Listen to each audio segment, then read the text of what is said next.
You're doing it. I ain't touching it. Nope. I don't understand why this just doesn't pull it up. Nope. Good try. All right, George, live in 5, 4, 3, 2, 1. And good morning, golfing world. It is TGD today and the round table with Hugh and George. Good morning, HR. Good morning, brother. How are you? I'm good. Kind of running crazy and ragged. One of those days where you just can't quite get everything to come together when you need it to get where you need to go. But Yeah. we're getting there. We're getting You got a busy day. there. Yeah, it's crazy. Yeah. I'm going to actually try to play 9 holes. There you go. So That'll be nice. the Godfather's going to step on a golf course. How does that make you feel? I need to. If I'm Is gonna that scary? Yeah, well, it's scary. I saw you hit yesterday, dude. You hit about 150 shots yesterday. Dispersion pattern of 7.2 yards. I mean, you know, that's not bad, I guess. It's not bad. I mean, it's You need not more- Godfather You good. need more practice, dude. Well, Yeah. I got to. I mean, Heather wants me to try to qualify for the Senior U.S. Open Championship, so I'm going to try to do that. Good. So I got to practice. I mean, but obviously, You need me to get my sneakers out, caddy? there's possibilities. Okay. All right. Go down to Hilton Head. We can work out a rate. Go down to my old I can't afford you. Berkeley Hall. No, wait a minute. You should charge him to caddy for you, dude. Ha, yeah, great. Good. Put that in his head. Good deal. Thanks, Jeff. Hey, is there a red switch for your mic? Yeah. How about that? Hey, Yes, but I control that one, too. that's true.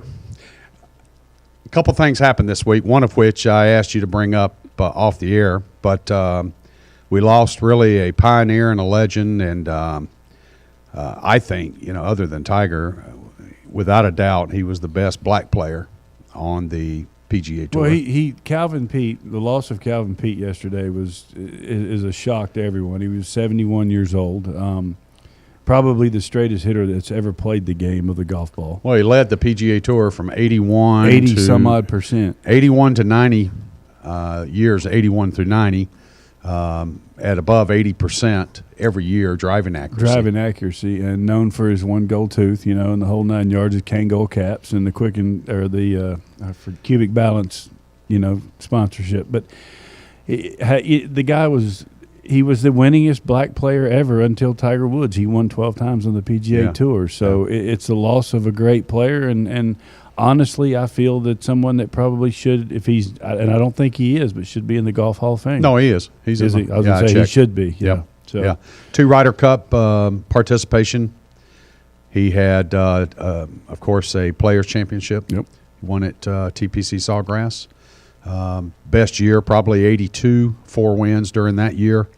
So the famous story, folks, if you don't know Calvin, if you haven't seen him play, if you can check out some of the historic, quote-unquote, films of him on the tour and participating in several events, Calvin fell out of a tree as a child and didn't have his arm properly set. So thusly, when he would take his backswing and into his impact of the ball, his arm stayed in the same position no matter where it went. Yeah, his left arm never straightened like you see him. You've got to have a straight left arm. Well, his was always bent. And a lot of it had to do with the fact why he didn't hit it as far as most folks, but again, why he was so accurate. Yeah, I saw him play an exhibition in Atlanta one time and purposely went out there just to see him. And phenomenal ball striker, just phenomenal ball striker, and really and the nicest gentleman. man. Yes, without a doubt. He had a smile. He had a handshake for everybody, and I remember shaking his hand, and I have never felt a hand so calloused in my life. It was like a piece of rawhide. Yeah. So grew up in Detroit, and then you end up moving to Atlanta, and died yesterday in Atlanta. Our thoughts and prayers go out to the Peete family. Again, he survived by his wife and several children, so he'll be sorely missed. He's been missed for years now by me, for one. I always enjoyed watching him going down that wide brim hat and just down the middle. I mean, it was crazy. Well, the funniest thing I saw yesterday posted on Facebook, George, was somebody saying, Calvin just tried to figure out which stripe he wanted to hit it in the fairway. While most people were trying to just hit the fairway, he was trying to figure out what stripe to put it in. I mean, the dude was so good. He was that good. He would aim at was divots. He would aim at divots. I mean, it was, and move it left to right so he'd miss them. Yeah, he was that good. It was frightening, and it's hard to explain. But he'll be lost and sorely missed. Yeah, without a doubt. Also this week, Tiger tweeted out, of course, he's got to catch her some limelight not qualifying for the WGC at Harding Park. So Tiger's got to tweet out his schedule anticipated for the summer. And one just obvious omission, of course, he did not list the PGA at Whistling Straits. And so, but we have to assume, in all the articles I've read, says he is going to play it. He just left it off the quote-unquote list. Yeah. So, I mean, he's got it. He tweeted out, he's obviously going to play next week in the Players Championship at TPC Sawgrass. and he committed last week to that. And I think that's going to be the telltale to see what's going on with Tiger for the rest of the summer, to be honest with you, because Well, he's got all the majors listed. if he hits it bad, if he hits it like he did at the Masters at TPC, he won't finish. No, He won't finish. No. He'll have a magic health issue. Yeah, because he It'll won't. mysterious, There's not it'll enough just golf pop balls. up. There won't be enough golf balls in his bag. But he's playing there. He's committed to the U.S. Open, Chambers Bay out Right. in Washington.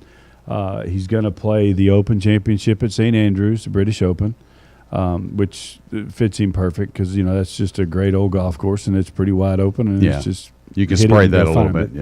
Yeah. He's going to play the Memorial, which he's won 5 times. Right. He's going to play the Greenbrier, which he's only played twice before. He missed a cut in 2012. And I think Greenbrier, one of the reasons that attracts him so much to that event is the security aspect. Oh, absolutely. It's when remote, you're there, you can't get. and they keep you in that. Lucky enough for Heather and I, when we lived in Hilton Head and I worked at the International Junior Golf Academy, we'd go up there with the kids and we'd get to stay, and it's just a phenomenal place. I mean, the fact that the bunkers there, was a long time ago for Congress and whatnot is pretty cool, but. That place is just, like you said, it's secluded in the mountains of West Virginia, Yeah. but they do a pretty good job in that hotel of keeping people away from it. Oh, it's so huge and immense that. But it's very, very private is the way they treat it, and that's why Right. it's expensive. And as it security is. around there is just like it is going to Augusta. Yes. I mean, you got to go through several gates and checkpoints and all this other stuff. So no question. yeah. So I think that's one of the reasons why he puts that on the list. But Muirfield's kind of a simple. Yes, I'll be there. That's I mean, a he's- no-brainer. he's won and it then 5 times. And then he's going to do his charity event. the charity event and the Quicken Loans event, he's going to Yeah. play that. And they were talking about how he's 1/16th in the world in the rankings, and he's 196th on the FedEx Cup. He's not in the Bridgestone WGC, which he's won a record 8 times. Right. But he's not going. He can't play. Well, point is, dude, he's point is he's gonna he's got to get in the top 50 for that event, and then he needs to be in the top 125 for the FedEx Cup Championship. So he's got to play some golf. I'm gonna be honest with you, George, and I have thought about this since you asked me to kind of Yeah. look at the schedule and Right. all that. And he needs to play as much golf as he can play. He needs to play tournament golf right now, just like if he was a rookie coming out, because he looks, honest to goodness, he looks like a rookie playing golf. Yeah. Nervous, unsure, not a lot of confidence. I mean, he needs to play. He needs to get himself back if he wants to compete. We saw vast improvements at Augusta with his short game. I've that wasn't the personally issue. observed it. That wasn't the issue. And but He couldn't drive without it in a a doubt, 40-acre field. That's right. Without a doubt, he was absolutely lost on the tee box. He needs to play golf. Yeah. I mean, get back in, get your competitive edge back, and get used to playing. I don't care if you're playing, New Orleans or if you're playing wherever. Right. Go play. Right. And don't just say, "Oh, I'm going to play." Play 3 weeks in a row, take a week or 2 off, and then play 3 more. Get yourself going in a routine and get back in it.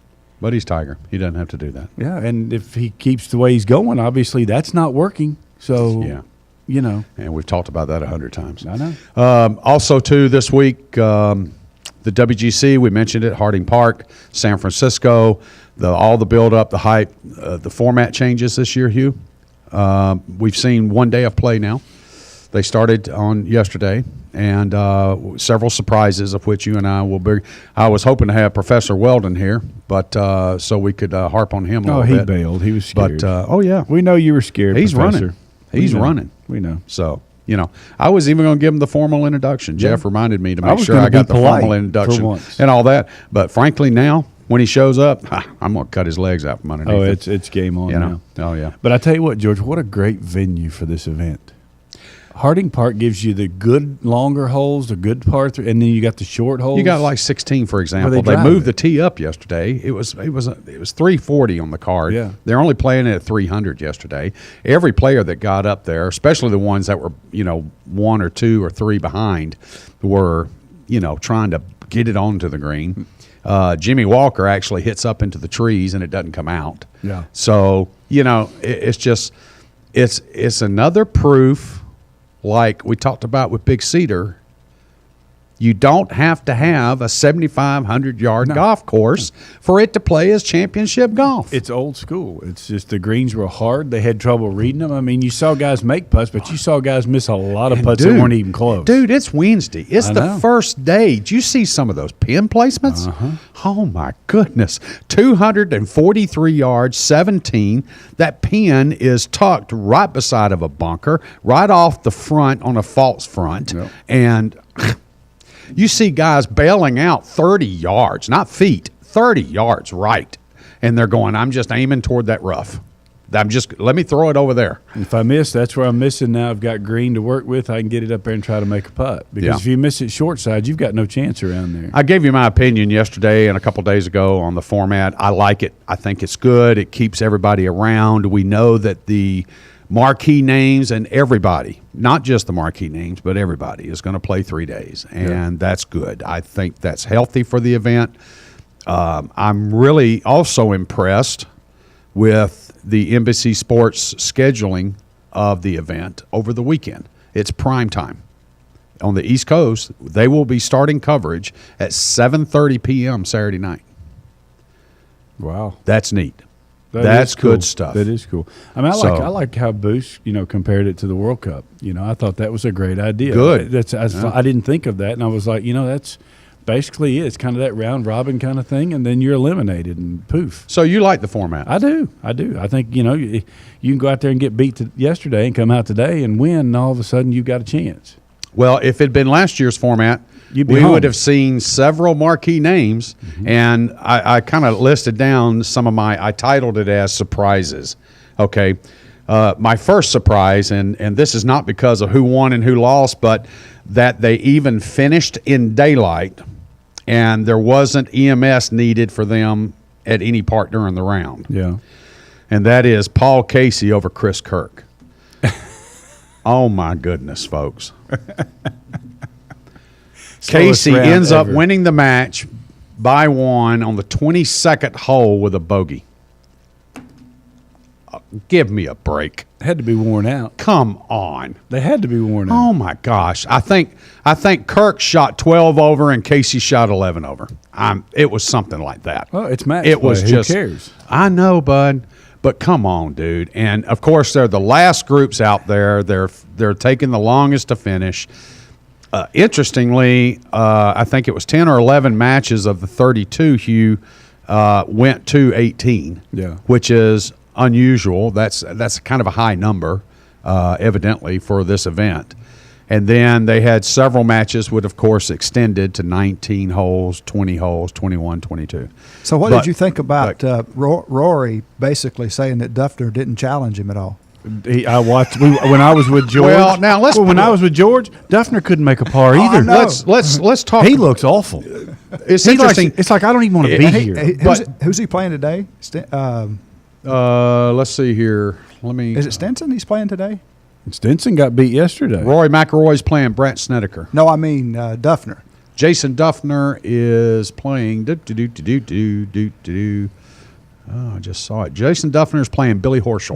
Horschel's hot. He's playing Horschel, when they interviewed Duffner's Rory, dude. when they he's interviewed gone. Rory just pretty much said, "Yeah, you didn't really challenge me." Yeah, He didn't even look like he wanted to be there. But to give credit to the whole interview, he did state neither one of them played extremely well, and Jason just kind of played worse, But I was I looked at the numbers last night, Hugh. You knew I was coming with this.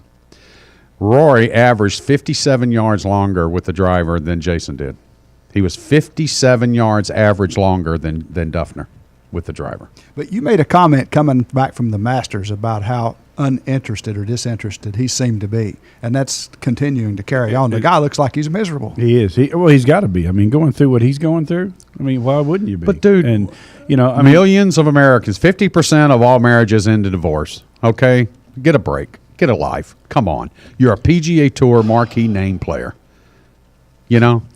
It's happened. It's done. It's over. It's been almost a year now. But most high-profile celebrity divorces don't end because their wife did a Girls Gone Wild thing. yeah. Thank you. And by the way, just to throw this in there for you, if it would have been single elimination, your boy Adam Scott would have been Touchdown. adios. Yeah. Adios. But who won yesterday, Hugh? Who won? Hold on. I'm bowing. Hold on. Serge. Yeah, I know. The Garcia. Yeah. Sergio. So did my boy Charlie. So let's talk about some of the surprises, okay? First off, I got at the top of my list. I consider this a surprise. You won't. You'll correct me. Charlie Hoffman against Jason Day. Did I not say that sitting at lunch yesterday? Hoffman, yeah, you did. Hoffman beats Day 4-3. You don't bet against California boys in their home state. They know how to play those golf courses. My second surprise was Danny Willett over Ryan Moore. Yeah, that was very surprising. That was. And I tell you, the other one was Schwartzel beating Dubuisson. See, I didn't find that as a surprise. I really didn't. You know how I love Schwartzel I like and both his of swing. them. I like both of them. And Dubuisson, of course, riding last year's quote unquote but to get beat 5 his and rise 4? to fame. Oh yeah, he got spanked. There's no doubt about That's it. like a redheaded stepchild. Yeah. My next surprise for you was number 3, Henrik Stenson getting beat by John Sinden, who was number 65. And that's the funny part because It took 19 holes, Yeah. and Stenson on 17 has a 6-foot putt to win the match. yeah. He misses the 6-footer and then goes on to lose in 19 holes. And that's the really the funny part, George, because I mean, you look at Sinden. I mean, the guy, he's always around somewhere. He may not win. He's only won once, I think, on Yeah. a tour. But I mean, he's always you see him a lot. He's got several European Guy's got Tour some wins. game. Yeah. And he ends up beating him and got a chance. If you leave a door open in match play, that's just another nail in the coffin to make it easier for him to get you. My next big surprise, and this was a big surprise, Mark Leishman over Rose. Yeah, I think Rose is kind of worn out and coming, from last week, and Does Rose pick it back up today, bud? I think he Or should. is his tank empty? I think he will. Okay. Next surprise from yesterday, of course, we're talking about the WGC out at Harding Park. And my next surprise, just simply because of his experience in match play, Webb Simpson over Ian Poulter, 3-2. Yeah. I mean, if agree. you look at their rankings, Webb Simpson's at 47, Poulter's at 28. You could kind of say it's the fight of the middles. But again, with Poulter's recent good play, he's been playing well. He has. My band is And starting to Webb come hasn't off. been playing well. Yeah, the balloon's deflating on my my stand for Poulter. He's just, to me, he's not stepping up and playing. Well, I didn't golf bring the way- that up to the air for our millions of listeners because you were pretty high on Ian. I have been. I'll Yeah. be the first one to admit he's just not producing. Yeah. He's not, and Under the gun. Yeah, Pressure. He's there. He's getting there. He's there on the last day. He's just not producing, in that when it takes to close the door. Yeah. So my next surprise, and this was one that I kind of had this guy secretly in the closet, ready to open the door Saturday afternoon, and kind of ride him Sunday. Was Mark Warren beating J.B. Holmes. And I really thought this course was going to be really good for JB. If he got the putter going, then he's got great length. He can drive 2 of the par 4s. 2 of the par 5s are pitch and putts for him. He's had a good short game showing of late. I really hoped that he's got kind of a quasi pendulum / pop stroke, putting stroke. And I thought maybe he could handle the Poana Paspalum greens. But Well, did you watch the last hole they played? Yeah, I did. And the putt he Shamefully, hit. yeah. How do you leave it 15 feet I short know. from 25 feet? I know. And it wasn't like he was in the fringe. He was on the green. I know. It just, I It's don't like know. he didn't want to be there either. That's the way it came across. Watching him on that, Yeah. it was like, I have to. wow. I have to agree with you. I got to tell you this though, George. I'm sorry, and this might upset a lot of folks. And folks, I apologize, but I'm gonna tell you what. Louis Oosthuizen to win 6-5 over Keegan Bradley. When are they gonna get off of this whole Keegan Bradley and the Ryder Cup thing that they were on last year? You know what I'm talking about? It was an embarrassment. It was awful.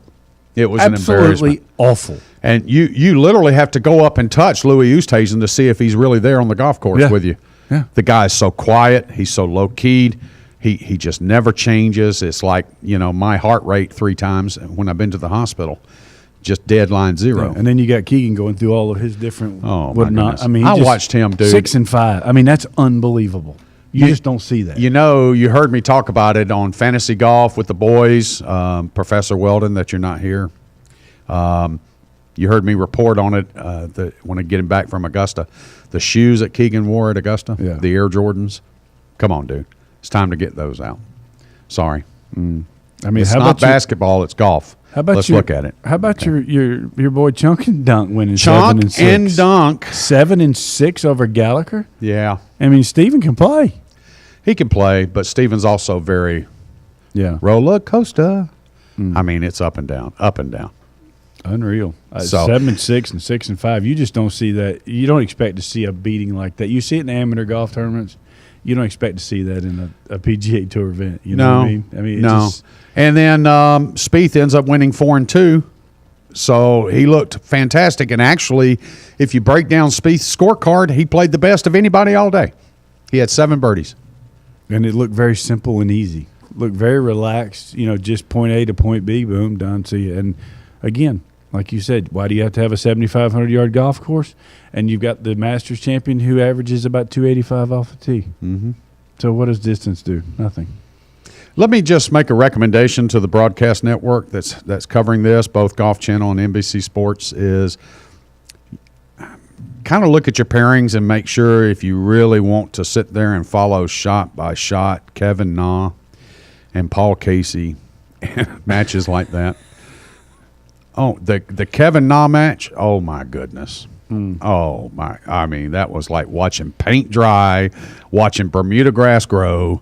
I mean, it was painful. Goodness gravy, painful. But whatever. It is what it is. On Pro Golf Talk Live today, we'll cover today's matches, and we'll go over there and we'll make our predictions. So Weldon and Bigsy and Mr. Deal himself can eat some crow. Okay. So, because I plan on throwing it on them today, baby. I tell you what, I'm going to put the slamma-jamma down. it's going to be some interesting stuff today. Okay, I think it is. I think there's some really good matches out there, and one of which does not include one Keegan Bradley, one of which does not include one Chunk and Dunk. Yeah. So we'll move on from there. Hey, good show. Great. I enjoyed it. Wish we had Weldon here. I had Band-Aids. I had He alcohol. actually told Heather he was coming to sit with us, and he no shows. Yeah. Yeah, Chicken. TGD Radio and TV are produced and broadcast by the Zeus Radio Network for thegolfdirector.com. When visiting The Golf Director, be sure to check out our featured course pages where you'll find up-to-date information about course conditions, specials, and much more. Need help with your next golf vacation? Just call Dave. Attaboy. That sounded pretty good. getting there. Give us a call, 844-GO-GOLF1, 844-464-6531. All of our programming is archived for listening and viewing on demand by you. To catch up on any show you may have missed, click on the TGD Radio or the TGD TV tabs in the menu screen at thegolfdirector.com. We're now available on over 1 billion, that's B billion, devices at iTunes, Audio Realm, TuneIn, YouTube, Ustream, Roku, Blueberry, and the Myrtle Beach Golf app. For Hugh Roy III, I'm George Honeycutt, and on behalf of Jeff Behind the Glass, we want to thank you for tuning in and joining us today. There's more golf news and information coming up next.